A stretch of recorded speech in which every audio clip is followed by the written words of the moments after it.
Hello everyone, welcome to chemistry in detail. इस video में हम देखेंगे what is equivalent weight, number of gram equivalent क्या होते हैं और नॉर्मेलिटी क्या होती है।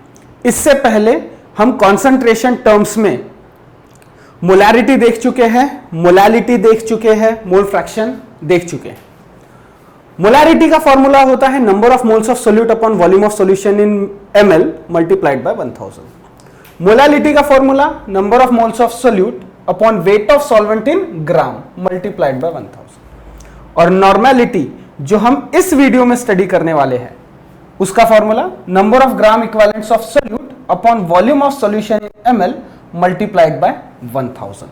तो नंबर ऑफ ग्राम इक्विवेलेंट्स क्या होते हैं, ओके, वो अगली स्लाइड में देखेंगे। पहले आप इसको सेव कर लो और एक ही पेज पर तीनों फॉर्मूले लिख लो। हो गया? तो यहां ध्यान दो। Normality is equals to number of gram equivalents of solute upon volume of solution in ml multiplied by 1000। तो number of gram equivalent of solute क्या होते हैं वो देखो। Number of gram equivalent is equals to weight of solute upon equivalent weight of solute।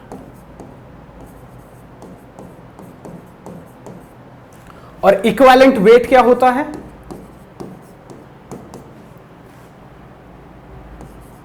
Atom रहा तो atomic weight upon valency, और molecule रहा तो molecular weight upon x factor, या जिसको हम बोलते हैं वैलेंसी फैक्टर। शॉर्ट फॉर्म में एक्स भी लिख सकते हैं। Equivalent weight is equals to molecular weight of solute upon X. चलिए हम तीन चीजों के लिए निकालना सीखेंगे x की वैल्यू, तीन चीजों के लिए। पहला फॉर एसिड, दूसरा फॉर बेस और तीसरा for salt. For acid x is equals to होता है number of H positive ions given by acid when dissolved in water।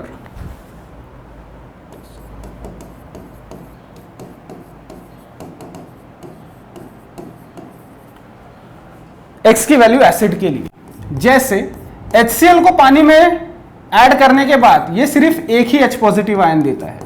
H2SO4 को पानी में ऐड करने के बाद ये दो H पॉजिटिव आयन देता है।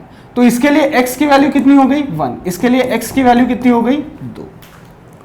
For acid x is equals to, ये डिनोमिनेटर में molecular weight of acid upon x number, और x क्या है? Number of H positive ions given by acid when dissolved in water. इसको हम बोलते हैं basicity of acid, right? Basicity of acid. For base x is equals to क्या होना चाहिए? Number of OH negative ions given by base when dissolved in water।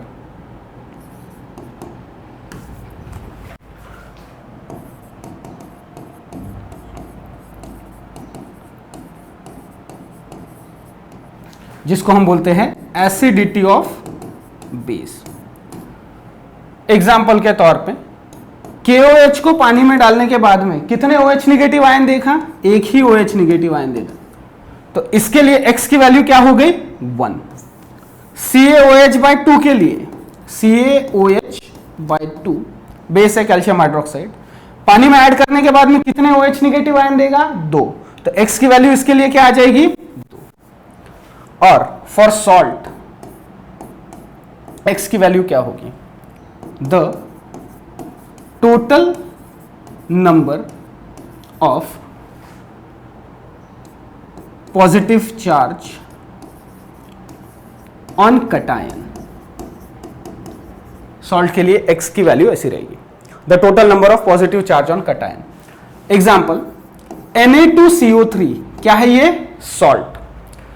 तो Na के ऊपर चार्ज कितना है? एक Na के ऊपर चार्ज रहता है +1, ऐसे कितने हैं? 2। तो Na2CO3 के लिए x की वैल्यू क्या आ जाएगी? 2, क्योंकि टोटल 2 Na पॉजिटिव है, एक Na के ऊपर एक पॉजिटिव चार्ज, ऐसे 2 है तो x की वैल्यू आ जाएगी 2।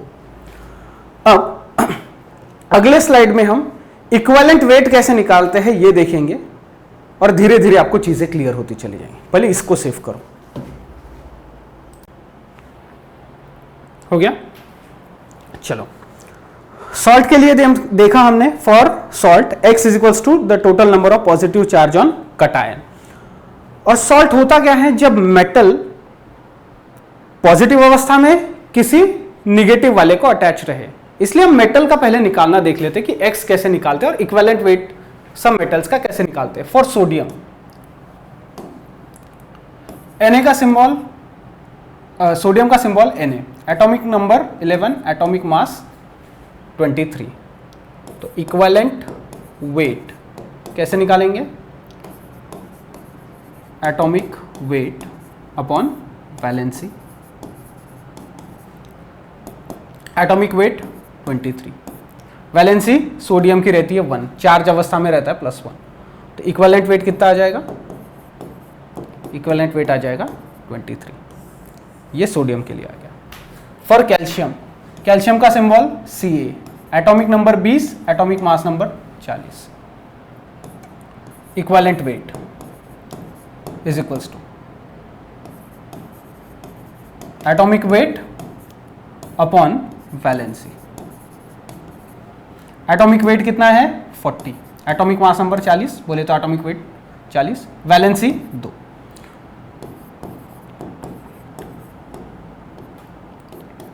बाई 2 कितना आएगा? 20। तो इक्विवेलेंट वेट कैल्शियम का कितना निकल गया? 20। Aluminium, symbol Al, atomic number 13, atomic mass number 27। Equivalent weight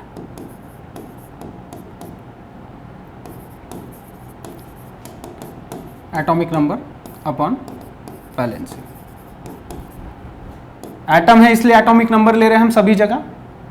aluminium का 27, वैलेंसी रहती है 3। 27 अपॉन 3 इज इक्वल्स टू 9। तो इक्विवेलेंट वेट कितना आ गया? एल्यूमिनियम का 9। ओके, इसको सेव करो।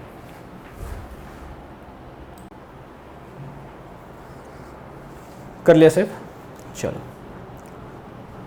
नॉर्मेलिटी निकालना सीखने के लिए हमको पहले नंबर ऑफ ग्राम इक्विवेलेंट सीखना होता है। और नंबर ऑफ ग्राम इक्विवेलेंट का फॉर्मूला क्या है? Weight upon equivalent weight. Equivalent weight का फॉर्मूला क्या है? Molecular weight upon x factor. यहां देखो, find the number of gram equivalent present in the following.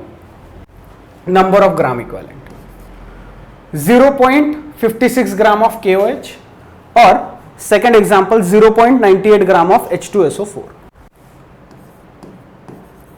Number of gram equivalent, formula weight upon equivalent weight. Weight दिया हुआ है KOH का कितना? 0.56 ग्राम अपॉन इक्विवेलेंट वेट हमें नहीं पता, हमको निकालना पड़ेगा।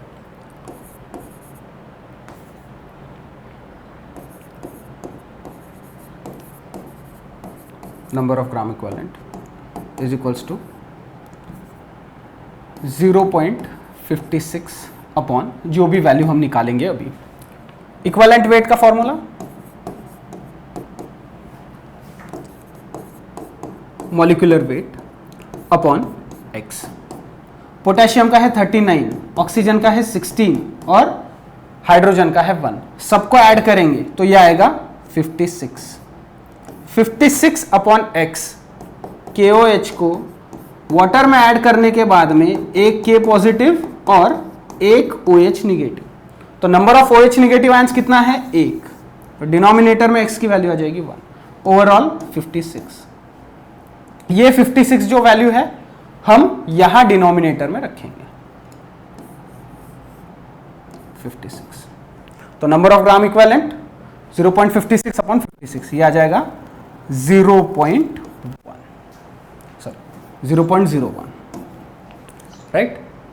चलो, तो अब 0.98 ग्राम ऑफ H2SO4 के लिए नंबर ऑफ ग्राम इक्विवेलेंट निकालो। Formula number of gram equivalent is equals to weight upon equivalent weight. Weight दिया हुआ है 0.98 ग्राम अपॉन इक्विवेलेंट वेट, ये हमें निकालना पड़ेगा।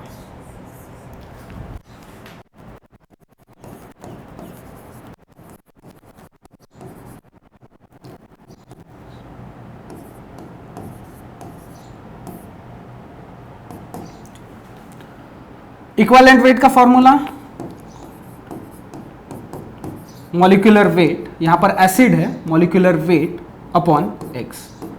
अब H2SO4 का हाइड्रोजन 2, एक हाइड्रोजन का एटॉमिक मास होता है 1, ऐसे है 2। सल्फर 32 प्लस एक ऑक्सीजन का 16, ऐसे है 4, 64।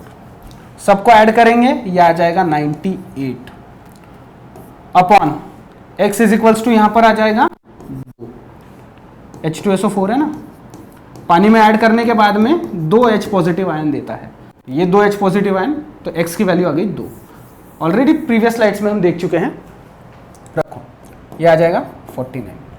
तो 0.98 अपॉन 49, ये जो वैल्यू है हमने यहां पर रखी है इस तरीके से। तो नंबर ऑफ ग्राम इक्विवेलेंट कितने आ जाएंगे 0.02। यहां नंबर ऑफ ग्राम इक्विवेलेंट है 0.01 ग्राम, यहां पर 0.02 ग्राम। यूनिट भी ध्यान में रखना, नंबर ऑफ ग्राम इक्विवेलेंट का होता है ग्राम। सिंपल था, बहुत ही सिंपल था। सेव करो।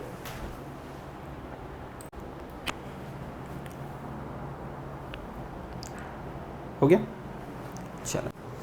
अब हमें पता है एसिड के लिए x की वैल्यू क्या रहती है, कितने H पॉजिटिव आयंस वो पानी में ऐड करने के बाद देता है। लेकिन द वैल्यू ऑफ x में depend upon the structure of molecule. Example पहला H3PO4 बोले तो phosphoric acid, H3PO3 phosphorous acid और H3PO2 हाइपोफॉस्फोरस एसिड। स्ट्रक्चर देखो, P double bond O, OH, OH and OH। तो इसमें से जो ऑक्सीजन को जुड़े हुए हाइड्रोजन है वो H पॉजिटिव आयन बन के बाहर निकलते हैं। तो यहां पर X की वैल्यू आ जाती है 3, क्योंकि 3 H प्लस आयन देता है। H3PO3 के केस में P double bond O, OH, OH and H। Oxygen को जुड़े हुए हाइड्रोजन H प्लस बनकर निकलते हैं। यहां पर X की वैल्यू आ जाएगी 2 और यहां पर OH, H, H। ऑक्सीजन को एक ही हाइड्रोजन जुड़ा है, X की वैल्यू आ जाएगी 1। तो इक्विवेलेंट वेट निकाल कर भी देख लेते हैं यहां पर।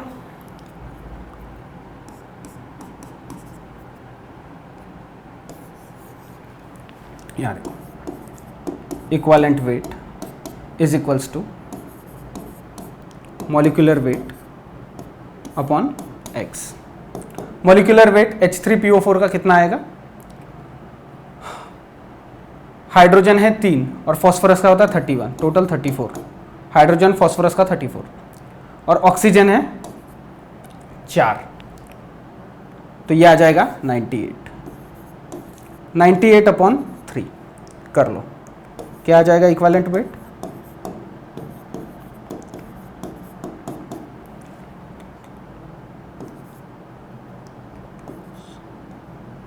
ठीक है।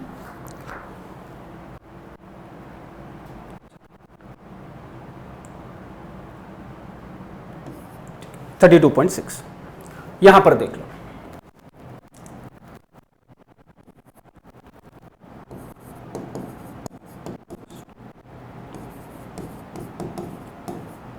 Molecular weight upon X, equivalent weight is equals to molecular weight upon X. यहां पर मॉलिक्यूलर वेट कितना आ जाएगा, फॉस्फोरस का रहता है 31 प्लस ऑक्सीजन कितने हैं 3 48 और हाइड्रोजन कितने हैं 3, तो ये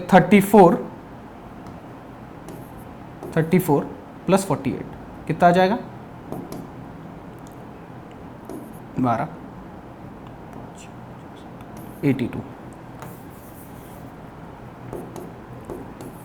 82 अपॉन एक्स, एक्स की जगह 2 H पॉजिटिव है तो 2, तो इक्विवेलेंट वेट इसका कितना आ जाएगा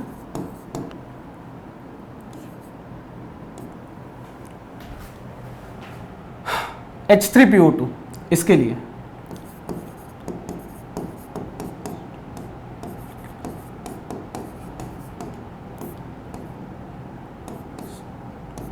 पहले मॉलिक्यूलर वेट निकाल लो इसका, फॉस्फोरस और हाइड्रोजन पकड़ के 34, ऑक्सीजन कितने हैं 2 32, ओवरऑल आ जाएगा ये 6 66, डिनोमिनेटर में x की जगह 1, तो इक्विवेलेंट वेट आ जाएगा इसका। ये इसलिए निकालकर बता रहा हूं क्योंकि अगला वाला जो न्यूमेरिकल सॉल्व करेंगे उसमें इसकी जरूरत पड़ेगी। ओके, यहां देखो, find the number of gram equivalent 0.48 gram of H3PO4, 0.48 gram of H3PO3 and 0.48 gram of H3PO2। उसके लिए इसकी जरूरत पड़ेगी, सेव करो।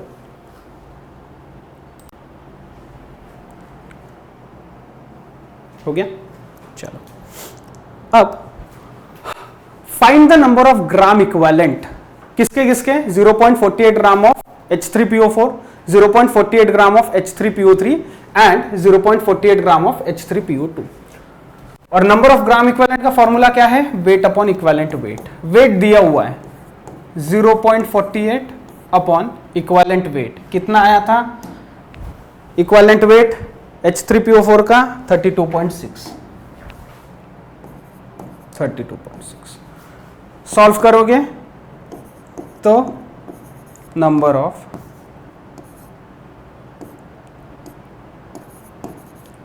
Equivalent, number of gram equivalent is equals to, ये आ जाएगा 0.0147। इसको सॉल्व करो, नंबर ऑफ ग्राम इक्विवेलेंट का formula weight upon equivalent weight, सब में 0.48 ग्राम दिया है अपॉन इक्विवेलेंट वेट। H3PO3 का कितना आया था 41, डिनोमिनेटर में रखो, ये आ जाएगा 0.0117 यूनिट ग्राम। इसके लिए H3PO2 number of gram equivalent, wait upon equivalent wait 0.48 gram upon equivalent wait, इसका कितना आया था 66। रखो यहां पर, इसको सॉल्व करोगे number of gram equivalent is equals to, ये आ जाएगा 0.0073 ग्राम। सेव करो इसको।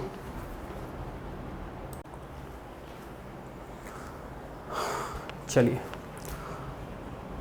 लास्ट न्यूमेरिकल देखते हैं। Find the number of gram equivalent present in 53 gram of Na2CO3। Number of gram equivalent is equals to weight upon equivalent weight.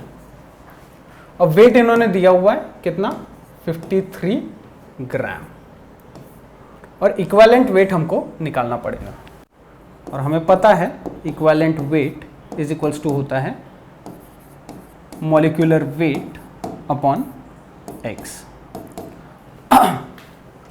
अब Na2CO3 molecular weight sodium carbonate का कितना है एक सोडियम का 23 ऐसे है 2 तो हो जाएंगे 46 प्लस कार्बन का 12 प्लस एक ऑक्सीजन का 16 3 का हो जाएगा 48, सबको ऐड करेंगे ये आ जाएगा 106।